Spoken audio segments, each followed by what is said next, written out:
Hi guys, it's Mew2King, and today I'm going to be talking about who I think the GOATs of Melee are in order. I'm going to list the top 10 Melee GOATs of all time, or just, you could say, the top 10 all-time Melee players. This considers pretty much the entire time span, since Melee is released, or maybe like a year after its release or so, since no one really knew how to play the game the first year, and there's like no tournaments, up until pretty much present day.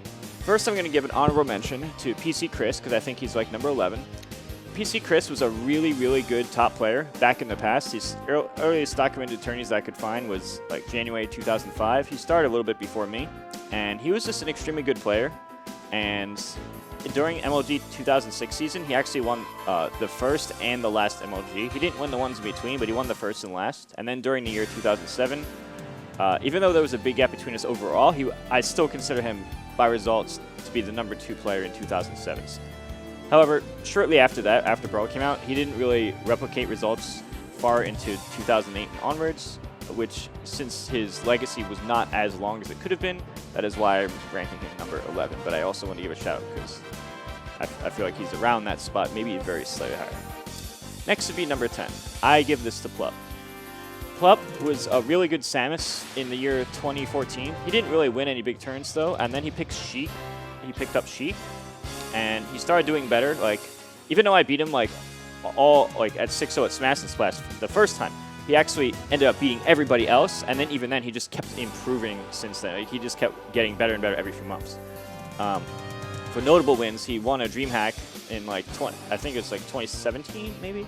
And then he also won a Genesis, which is also really good. And then at the most recent tourney, in early 2020, after having a really bad 2019, mainly because of focusing on Ultimate, he got second at the most recent summon. So it's another situation where I'm trying to think, okay, you did really good during this time period, basically, but him starting late is why I don't have him higher. Next would be Azen. So this is an interesting topic, because like not many people know about this stuff, but Azen was like one of the original people who was like playing pretty much before everyone. He started around the same time, maybe even before people like Ken and Chudat. And he has like a documented tourney win from 2002, but I really think the timeline should start about August 2003. There was a tournament called TO Tournament Go in 2003, in August of 2003, and that tourney was notorious for having items on. So there was items on, and there was like a lot of whack stages in addition to that. In addition to not many people really knowing how to play the game. So when you factor all these together, items being the biggest reason, of course, after this tournament, then the rule set started to become like, oh, everyone agrees this is not a good rule set, and then items started being off, and the stage list got cut down tremendously and on from that point onward. So in my mind, this is around when the timeline should start. Anyway, at that tourney, like Ken won, and Azen ended up getting 4th, but then Azen did well at pretty much everything before that. Pretty much everything after that, and he also did well before it. He was considered the best East Coast player from, I'd say, 2002, although honestly 2002 and doesn't really matter. So I'll just say pretty much 2003 until some point in 2006, where in 2006 it was like a lot of people could have been best in the world at different points. Like, I'd say Ken was the best during at least the first half of 2006, but like it was highly debatable because it was constantly switching in the year 2006. But I'll say he was the best from like 2002 to some point in 2006, where he started this lot. So that's a pretty good legacy. Well, that's not best in the world, though. That's just best in East Coast. So he was never considered best in the world. However, he did win majors. Like, he did win 1 or 2 MLGs in 2006, for example. And he was still like a really good player. Then I will have Chudat at number 8. Now, Chudat started around like the same time as Azen. He was always, not always, but for most of the time Azen played, Chudat was pretty much slightly behind Azen.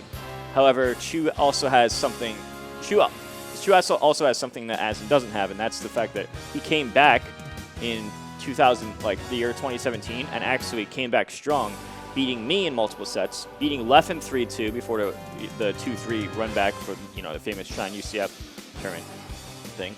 He beat Mango in a set, even force-stocking him on Game 5, and he's taken games off Armada. And there's probably even more really good things he did that I just don't remember off the top of my head. Basically, besides myself, he was pretty much the only old-school player to be good in the old times and then come back and still be really good in the new age. Since he was the only player besides myself to be able to do that, I have to give props and points to that, because a lot of the other players, like like Ken, Azen, PC, and every other old school player, when they tried to come back, they weren't as good. But Chu actually showed that he could be. Now, yeah, part of the reason is wobbling and whatnot, yeah. But, you know, I still got to give credit to the fact that he actually did it. So, yeah, I want to give him credit for that. I think he should actually be 8th or higher because of this. After this, I will have PPMD as number 7. PPMD, obviously, it goes without saying that he's one of the Smash gods. Oh, I also want to mention that number 7 and higher have been best in the world for at least one point in time. Like, they were considered, maybe not rank 1 on a yearly scale, but considered to be the best player at least during like a several-month time period at some point in time. Anyway, so PPMD is my number 7, and among all the gods, he probably had the shortest career. So that's pretty much the main reason for him being down here. Like, theoretically, if he had started sooner and continued later, like, he could be higher. But when you count all time, you're obviously going to be punished for not competing in several years, obviously. But anyway, during the times that he was competing, like, he was doing really well from, like, 2010, 2011, especially in 2011 when he won, like, Pound 5 and he won Revival Melee 3, and then he came back strong. And then during the first, like, I'd say the first 4 months, no, the first half year of 2014, it was like it was me, PPMD, and Mango who were contenders for the best in the world during the first 6 months based on results. I had more results, but PP had the strongest results. Like, he won 2 Apexes, and he did good at pretty much all the Apexes, and then he also came back and did good at SKTR. So he had periods where he's never ranked number 1 as far as I know, but he was considered the best player in the world during certain time periods. The next person will be Leffen. I don't think there's a huge gap between Leffen and PP necessarily, but I would say Leffen would be above him. Leffen started later than Dr. PP, or PPMD, whatever, but because Leffen kept playing and getting good results way after PP stopped. So, and there was a point, and he wasn't ever ranked first, but he should have been during certain time periods. Like, I don't base the Melee rankings necessarily off what actually happened, because, you know, there could be biases and stuff, and a lot of the time I find it very inaccurate. For example, Leffen was not ranked first in the year 2015, and I feel, based on results, he should have been first or second, probably first, based on his results during the year 2015. And he still came back strong and has been doing well lately. Like, he won EVO 2018, he won SmashCon. Those are some of his better wins recently. Like, yeah, basically just a slightly stronger, more recent version of PPMDs. Everyone in the top 5 has been considered to be the best in the world for at least 1 or 2, if not, at least 1 or 2 years, if not more. So that's also really important. So number 5, I'm going to rank Ken. As I said before, Ken, when I mentioned Ken, Chu, Azen, Shondu, and stuff, they all start around the same time period. Tournament Go, August of 2003, Ken won that tourney, and then he was pretty much considered the best in the world for the next 3 years after that. I would say from August 2003 until August of 2006, that 36-month time period, I would say he was the best overall player. So he had 36 months of constant number 1. And obviously, like, that should be heavily rewarded. He was probably the best slightly before that too, although that probably doesn't matter as much. During the end of 06, PC, Chris, KDJ, and myself were becoming better than him, but you can't count out 36 months of doing really well. Like, that's really, really good. So obviously, he's going to be on my top 5. And then after that, I would say myself is number 4. So for my career, I started February 2005. I became ranked considered one of the top 6 in the world during the year 2006. I pretty much attended like all the majors, every single MLG, FC6, OC2. Like, I always ranked within like anywhere between. I usually got between somewhere as high as like 2nd to 7th at these super majors. Anywhere between 2nd to 7th for like almost every single time. So that's pretty good. I was considered the best Fox that year. I became the best in the world. I proved that I was the best in the world starting at the beginning of 07 and consistently throughout the entire year. But I think I was actually the best by the very end of 06, but I'm not going to, for record's sake, let's say early 07 and onwards, because that's when I officially was able to prove it. So I became best in 07 for the whole year, basically, and then 2008, besides losing to Mango once, I destroyed everybody else, and then I won every single opportunity in 2008. Back during that time period, me and Mango both agreed that I was still the best in 08. and then we both agreed that he was the best in 09. So I was actually there, and this is like my whole life, so I know the history really well because it's my own life. Anyway, so I was the best for 2 years. So all of 07 and all of 08, let's say 24 months. Not as much as Ken, but I have some other good things, and that's the fact that I've been a top 6 player for the next like 12 years or so after that. So I've been considered anywhere between 1st to 6th, starting as early as 2006, ending when I stopped playing the game after when Armada retired after SmashCon 2018 in August of 2018. So that's a 12-month time period where I was ranked top 6, and then I stopped playing and I came back strong and still proved I had the top level skills. I was ranked top 10. Probably would have been top 6 again if I was active with the same results, but yeah. So I pretty much have the longest career of everyone.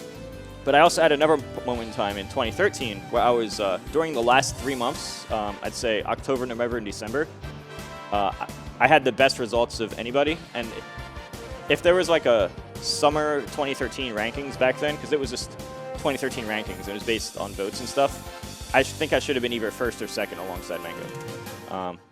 I definitely shouldn't have been 3rd. Because the voting back then was literally just based on, oh, I think this guy's better than this. It wasn't even based on results. I beat Hungrybox 3-0 and 3-1, PPMD 3-2, and then the several tourneys after that, I was having like a very good winning record on Xbox, usually beating them 3-0, 3-1, and 3-2 at the next several tourneys. And I was also having a winning record on Mango for a while too. So I was doing really well versus everybody. And at that point, Armada was also retired, and he thought I was the best then.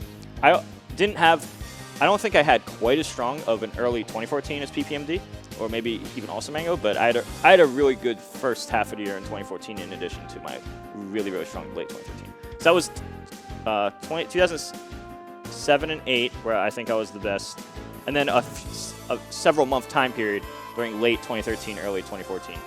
At least late 2013 where I came back and showed it. Then in 2018, I came back and won Summit 6.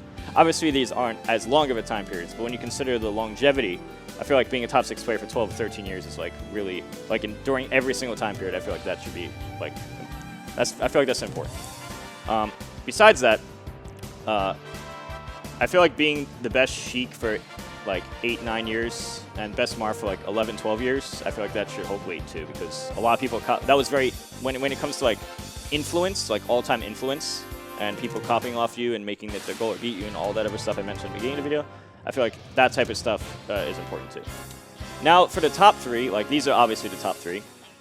I kind of want to tie the next 2, but if I had to pick, so I'm just going to explain it all at once because it's easier. The top 3 is Armada 1st, Mango 2nd, and Xbox 3rd. The reason I decide on that, like, I feel like it's super close. And honestly, if I could tie them, I would just tie Mango and Xbox right now. I would literally just make it an exact tie. But if I was forced to pick an order, I would say Mango would be above Xbox. And my reasoning is because, so Mango was, he was better than Xbox during the year 2007, 8, 9, 10, 11, and 12. I'm not really sure because like there was no rankings and it was all over the place. And then he was better in 2013 and 14, and then probably the beginning of 2015. During 2015, Xbox became better, and then he was winning from then until now. So it was like the same amount of years, more or less. But then also, I think Mango pioneered more characters. Like he was the best Puff before Xbox, and then he pretty much led the Puff meta, and then he pretty much led the Falco meta for quite a while, and then he led the Fox meta, winning 2 Evos with his Fox. So it's pretty much the tiebreaker. I use the tiebreaker. Like results in what you've accomplished is obviously like the most important thing. But if it, in a case this close, I use the tiebreaker in the sense that Mango pioneered more characters and had more influence as a result. So I feel like that's why I would barely give him that edge. But yeah, it's extremely debatable, and some people might even think Xbox could be as high as 1st. So, as I said, top 3, extremely close, extremely debatable. I think Xbox and Mango could be 1st, 2nd, or 3rd, and Armada has to be either 1st or 2nd. So, as I said, with Mango, I explained with Xbox, he basically pioneered more characters, and he became the best in the world starting, I would say, me and Mango both agreed that he was the best starting in 09. And then he pretty much held it up until 2014 with inconsistencies around 2010, 11, 12. Now we have number 1. I'd say Armada is the best of all time.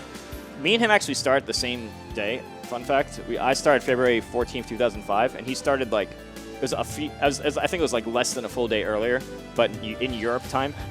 So it was a huge coincidence. So we basically start at the same time, but I was more proven, I was better and more accomplished the first four years. But he had such a strong 2009 until 2013, that 9-year career, like the middle of 2009 until middle of 2018, for 9 years straight, where his only losses were to the top 6 players, 1 set to Sound Spectre and a 2 out of 3, which was, by the way, a 0.9 damage ratio by accident, and then to Sweetest Delight in another 2 out of 3 at the EVO 2018.